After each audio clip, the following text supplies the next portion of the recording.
मनरेगा योजना से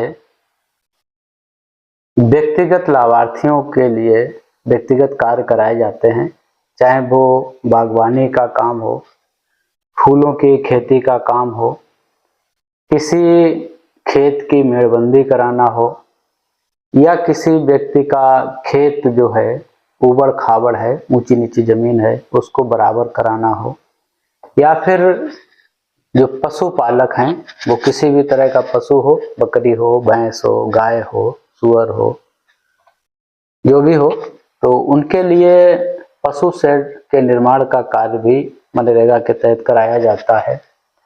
आप में से कई लोगों ने पूछा था कि ये मनरेगा से पशु शेड कैसे बनवाया जाएगा।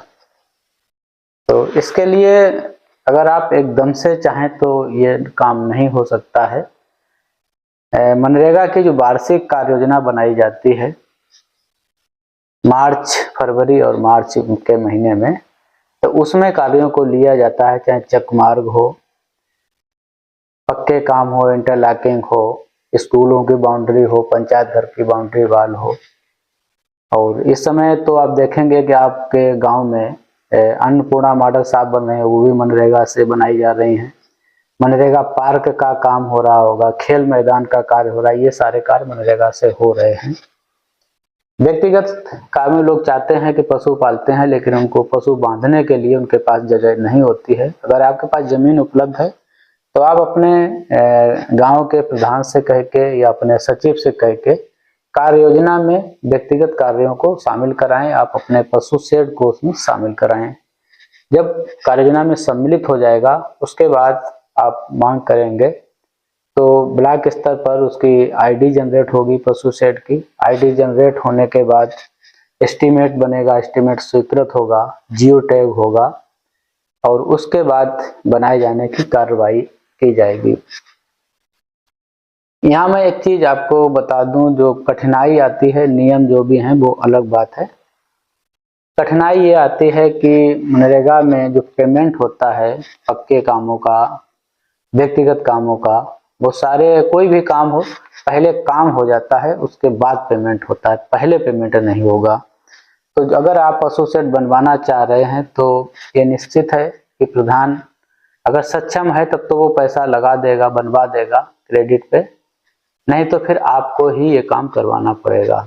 इसमें 2.5 लाख रुपए तक का प्रोजेक्ट आपको दिया जा सकता है। पात्रता की अगर बात करें तो जो सीमांत कृषक हैं वो पात्र हैं, मनरेगा श्रमिक हैं वो पात्र हैं, इंदिरा आवास, प्रधानमंत्री आवास योजना, मुख्यमंत्री आवास योजना के जो लाभार्थी हैं वो पात्र हैं, अनुसूचित जाति, अनुसूचित जनजाति के व्यक्ति वो पात्र हैं, पिछड़ा वर्ग वो प्राप्त हैं, महिला जो हैं, विधवा महिला हैं वो भी पात्र हैं। तो ये सारे लोग इस योजना के लिए पात्र होते हैं। तो जब भी आप प्लानिंग करिएगा तो पहले से प्लानिंग करिएगा, आप एकदम से आप कोई काम नहीं करवा सकते हैं। अगर आप बनवाना चाहते हैं तो जो भी कागजी कार्रवाई है वो सारी पूर्ण करवा लीजिए, फिर आप अपने तरफ से चाहे बनवा लें, उसका बिल वाउचर दे दें सचिव ग्राम पंचायत को, वो बिल वाउचर फीड कर दिए जाएंगे संबंधित फर्म के खाते में। जब भी मनरेगा से पैसा आता है उसका पेमेंट कर दिया जाता है। लेकिन अगर आप कहें कि कोई हमें बनवा के देगा तो ये फिलहाल थोड़ा कठिन काम है। भले नियम हो, नियम अलग बात है, लेकिन वास्तविकता में ऐसा नहीं हो पाता है और तब आपको लगेगा कि सरकार की जो योजनाएं हैं वो किसी काम की नहीं है, कुछ भी होता नहीं है। तो कठिनाइयां हैं इसमें। अगर आप प्लानिंग कर रहे हैं पशु शेड के लिए तो आपको पहले से तैयारी करनी पड़ेगी। बीच में जो अनुपूरक कार्य योजनाएं भी शामिल होती हैं, अगर समय बीत गया है आप चाहते हैं तो आपको थोड़ा दौड़ना पड़ेगा।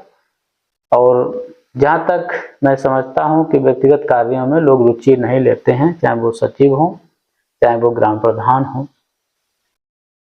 तो इसलिए ज्यादातर आप देखेंगे कि बहुत कम काम ऐसे दिखेंगे जो व्यक्तिगत लाभार्थियों के लिए कराए गए होंगे।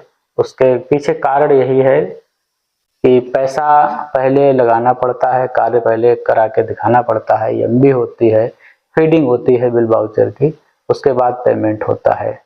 तो लाभार्थी इतना सक्षम नहीं होता है कि वो कुछ ये सब कर ले, और प्रधान नहीं कराएंगे ये निश्चित है, क्योंकि वो अपना हित देखते हैं। सचिव ग्राम पंचायत क्यों कराएंगे? क्योंकि वो नहीं चाहते हैं कि क्यों वो अपना पैसा फंसाएंगे। तो हमारे साथ बने रहने के लिए हमारे चैनल को सब्सक्राइब कर लीजिएगा। आपके टिप्पणी के हिसाब से कई बार मैं वीडियो लाता हूँ, आप लोगों की जो जिज्ञासाएं होती हैं उनके लिए मैं वीडियो बनाता रहता हूँ, जिससे लोगों तक सही जानकारी पहुँचे। जहाँ तक मुझे ठीक लगता है वो सही बात आपको बताता हूँ, रास्ता भी आपको बताता हूँ। हमारे साथ बने रहिएगा, वीडियो को शेयर करिएगा लोगों तक।